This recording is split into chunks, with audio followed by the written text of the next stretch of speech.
کہ وہ اس میں ڈوب گیا اور ایک انبار جمع ہو گیا. خوشبو پسند تھی نا, کہا مارو پتھر اب اس میں ڈھیر میں. سامنے ڈھیر میں پتھر پھینکنے شروع کیے, اتنے پتھر کہ پورے تعفن دربار میں بدبو, اور وہ واصلے درود پڑھے محمد.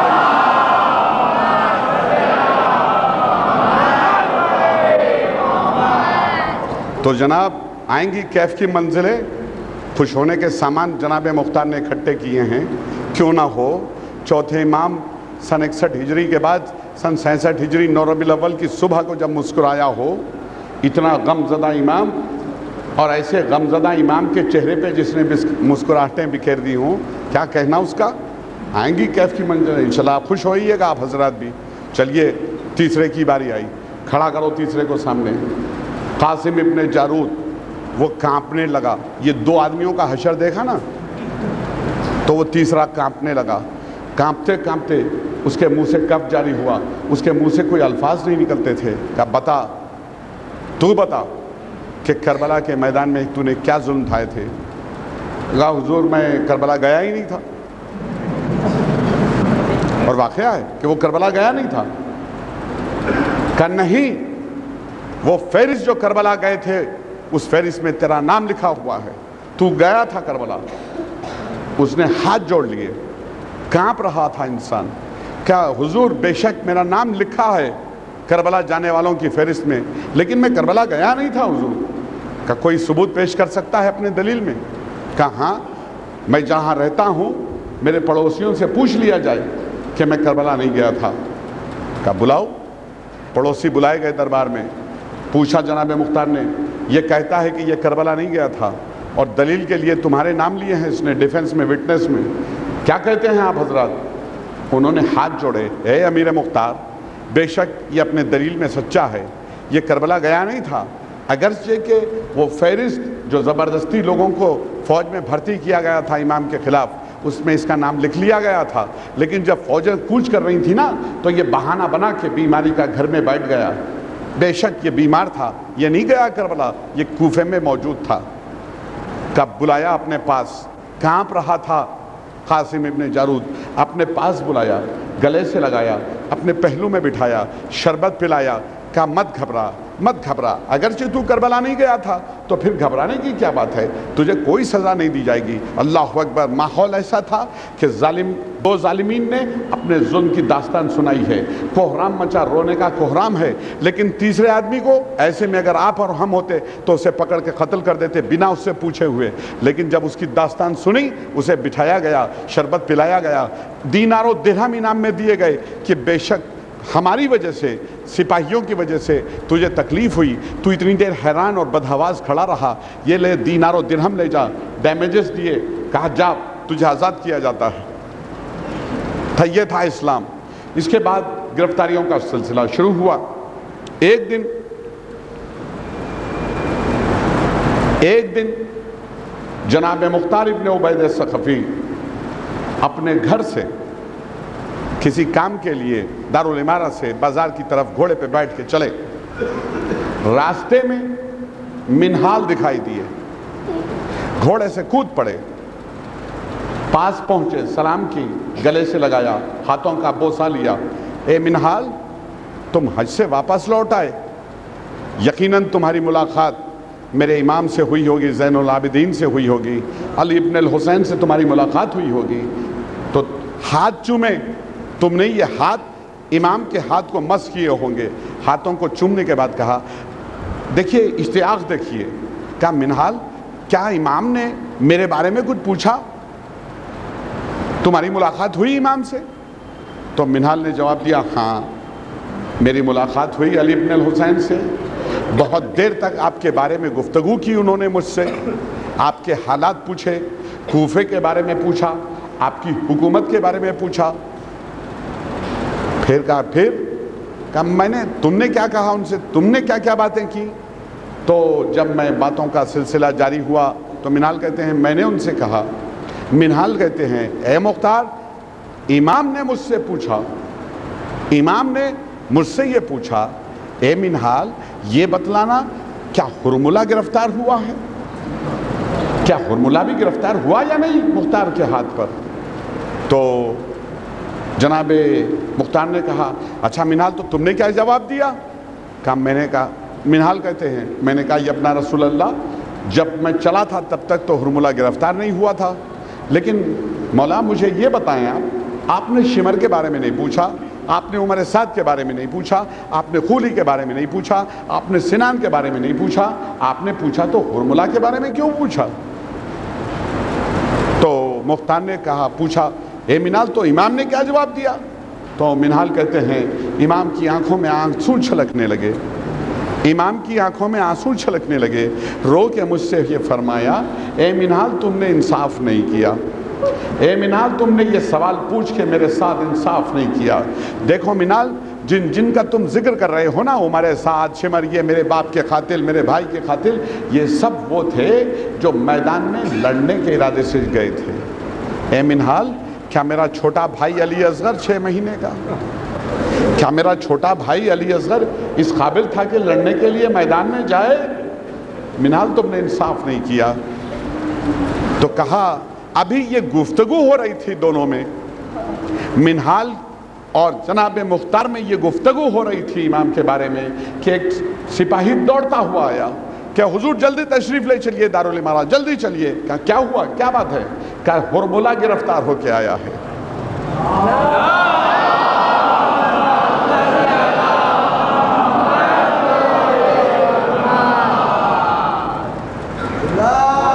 ایک اسے بہتر ہے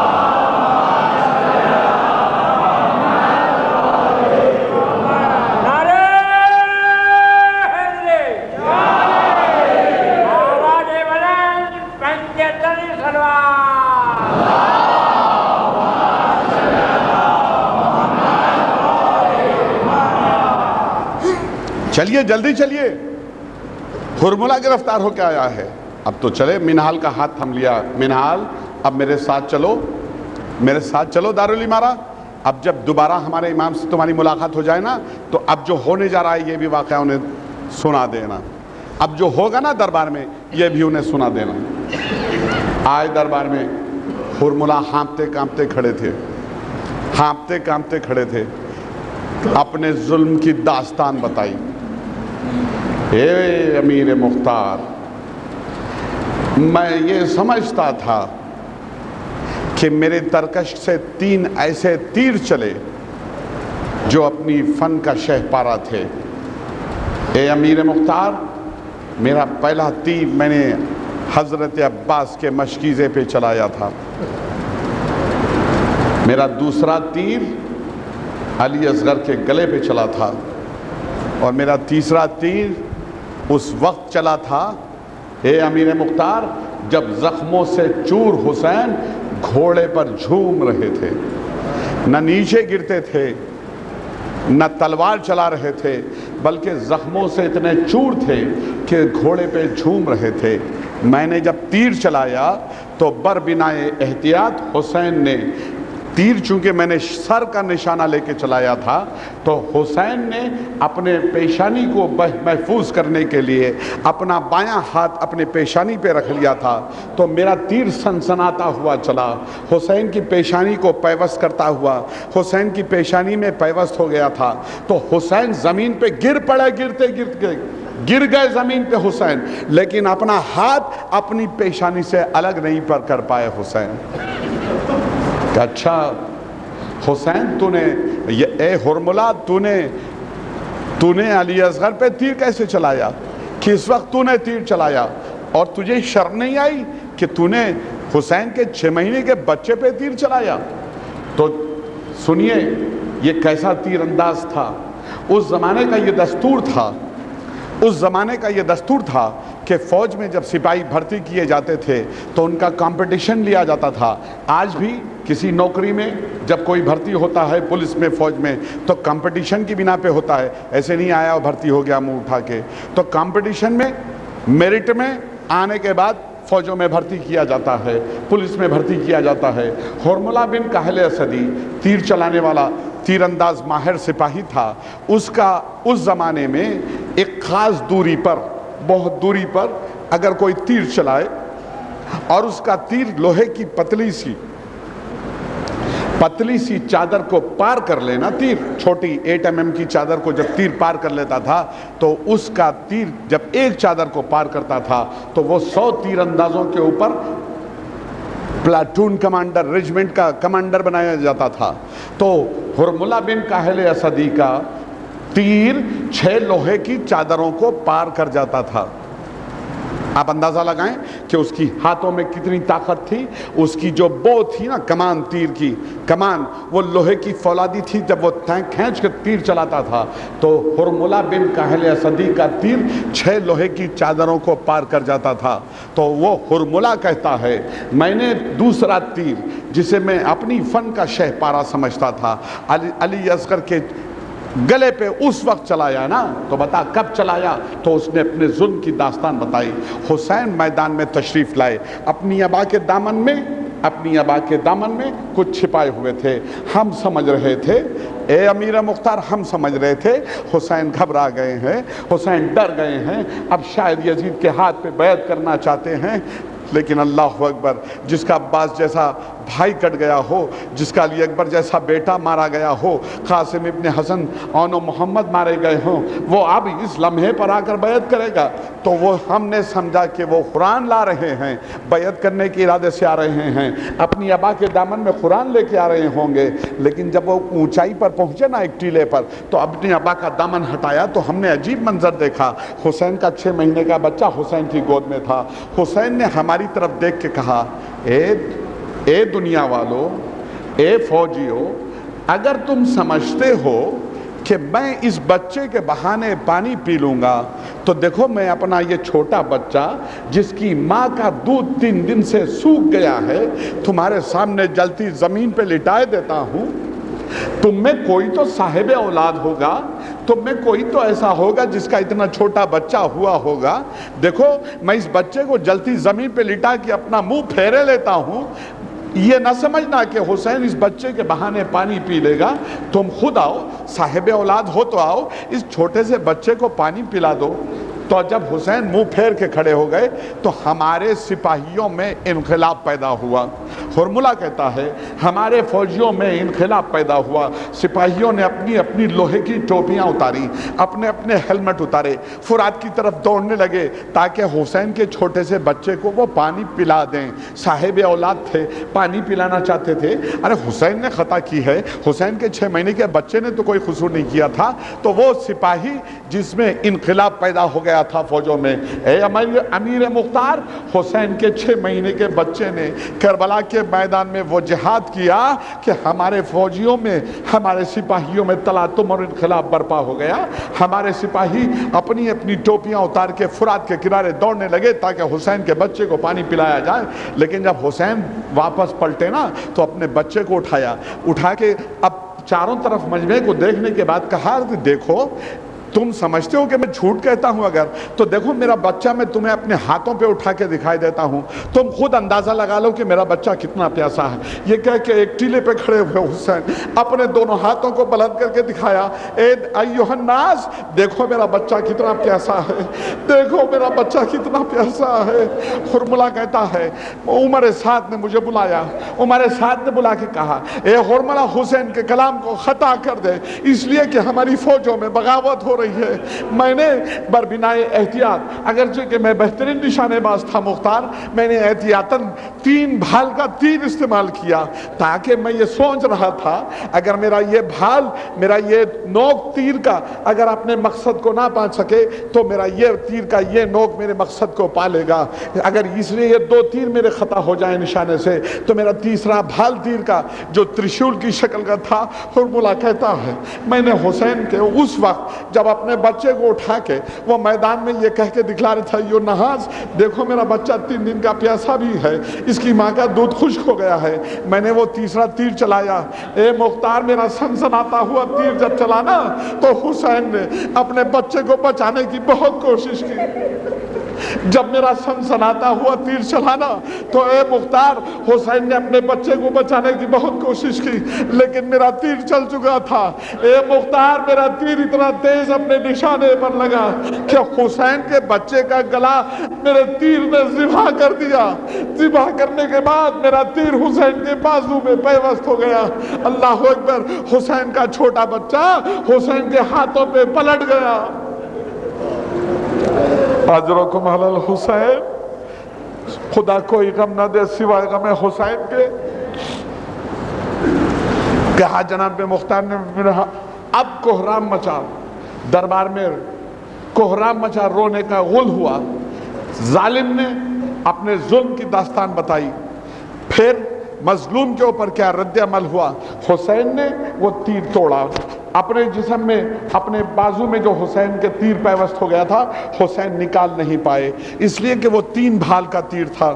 اگر اب ضروری یہ ہے کہ تیر جس سمت سے گھسا ہے نا ادھر سے نکالا نہیں جا سکتا، ضروری یہ ہے تیر نکالنے کے لیے دوسرا پہلو استعمال کیا جائے۔ طریقہ تو یہ تھا کہ تیر یہاں سے توڑ دیا جائے اور پیٹھ سے تیر کو نکال لیا جائے، لیکن دنیا میں دیکھیں آپ، کسی کا ہاتھ کسی کے بازو تک نہیں پہنچتا۔ حسین نے تیر تو توڑ دیا لیکن حسین اپنے پشت سے تیر نکال نہیں پائے، تیر حسین کے جسم میں پیوست رہا۔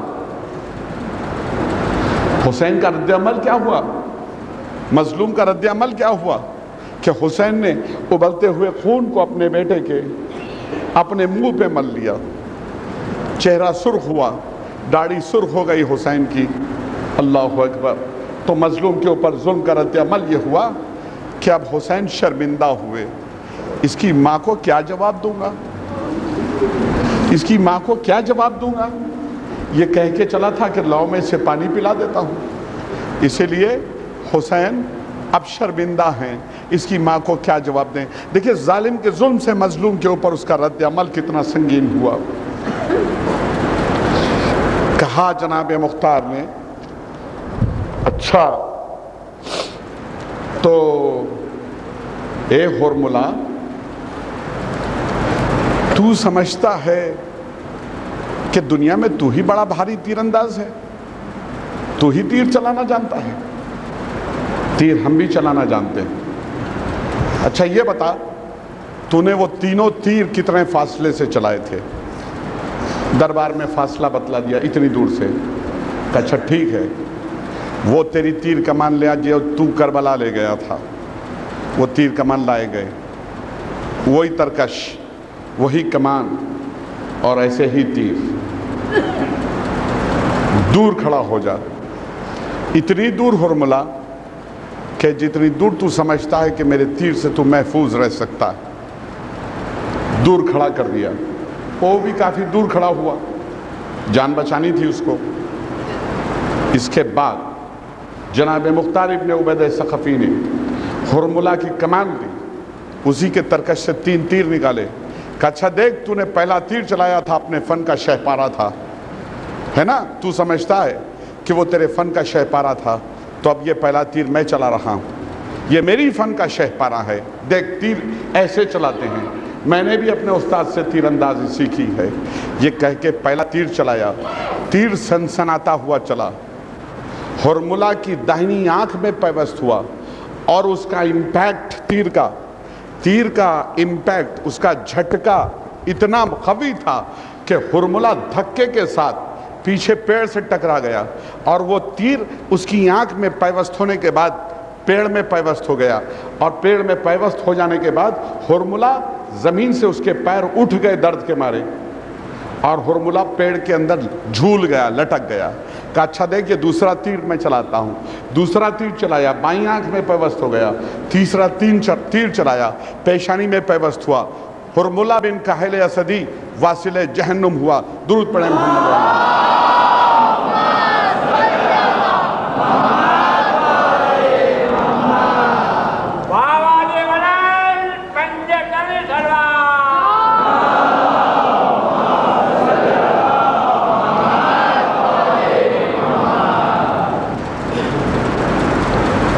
اور جب وہ واصل جہنم ہو گیا نا، تو پھر اس کی لاش جناب مختار نے جلائی۔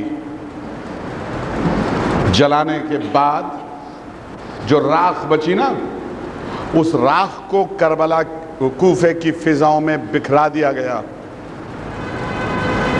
اور ایسا عبرتناک اس کا انجام ہوا۔ ان قریب ظالم جان لیں گے کہ وہ کس کروٹ پلٹائے جاتے ہیں۔ کل کا سورما تھا، کل کا علمدار تھا، کل کا لشکروں کا علمدار تھا، آج اس کا ایسا عبرتناک انجام ہوا، واصل جہنم ہوا۔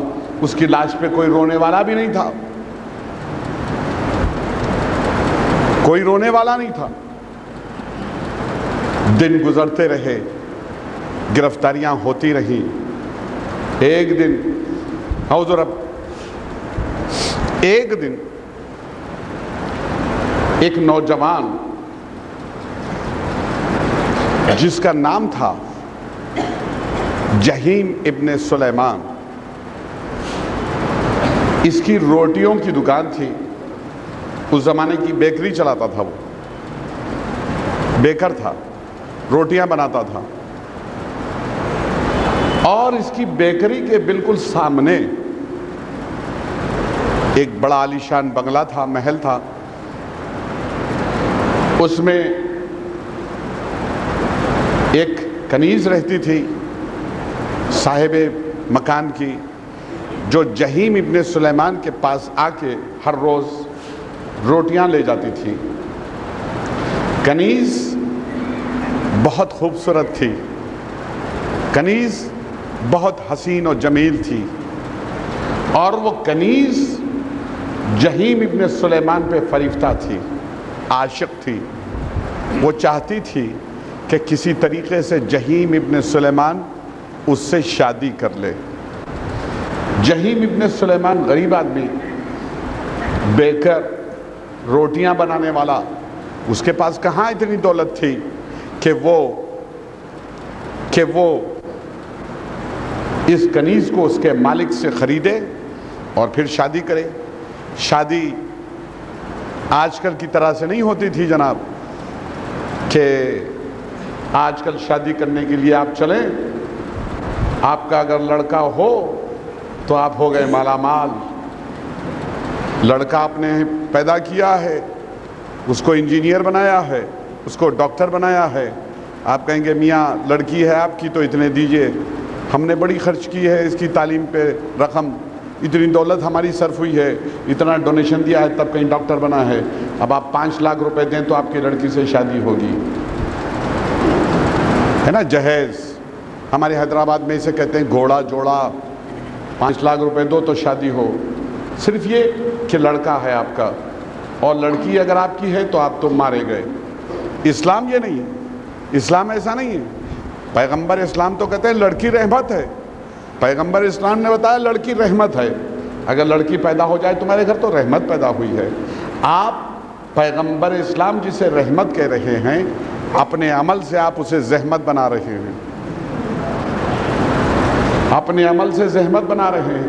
حضور ہماری خواہش نہیں ہے، لڑکا چاہتا ہے کہ اسے ایک ماروتی کار دے دی جائے جہیز میں، ہماری خواہش نہیں ہے، لڑکا چاہتا ہے تو لڑکا آپ کا زنخواہ ہے، نامرد ہے، اس لیے کہ اسلام تو یہ بتلاتا ہے کہ لڑکی باپ کے لیے رحمت ہے، آپ زحمت بنا رہے ہیں۔ آپ کا لڑکا مہر دے کے شادی کرے تو وہ ہے اسلام، اور آپ اسی سے الٹا مانگ رہے ہیں کیا ملے گا؟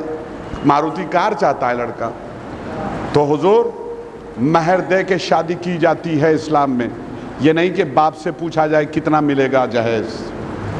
یاد رکھیے، آپ اپنے عمل سے آج باپ کو زحمت میں ڈال رہے ہیں، لڑکی کے باپ کو۔ پیغمبر نے جسے رحمت کہا، آپ زحمت بنا رہے ہیں اپنے عمل سے، تو آپ اپنے نفس پہ ظلم کر رہے ہیں۔ اور خدا قرآن میں ارشاد فرماتا ہے وَلَا تَحْسَبَنَّ اللَّهَ غَافِلًا عَمَّا يَعْمَلُ الظَّالِمُونَ۔ کیوں ظلم کرنے والے یہ سمجھتے ہیں کہ اللہ ان کے کرتوتوں سے غافل ہے؟ ہم نہیں چاہتے حضور، ہمارا لڑکا ماروتی چاہتا ہے، تو اچھا آپ سمجھتے ہیں کہ اللہ آپ کے کرتوتوں سے غافل ہے؟ ایسا نہیں ہے، لا يحب اللہ الظالمون، اللہ تو ظلم کرنے والوں کو دوست ہی نہیں رکھتا۔ تو حضور جہیم ابن سلیمان، اس کے پاس بیکر، روٹیاں بنانے والا، اتنی دولت نہ تھی کہ وہ اس کنیز کو اس کے آقا سے خرید کے نکاح کر سکے، مہر میں دینے کے لیے دولت نہیں تھی۔ ایک دن وہ کنیز جو نہایت خوبصورت تھی، جو نہایت حسین و جمیل تھی، آ کے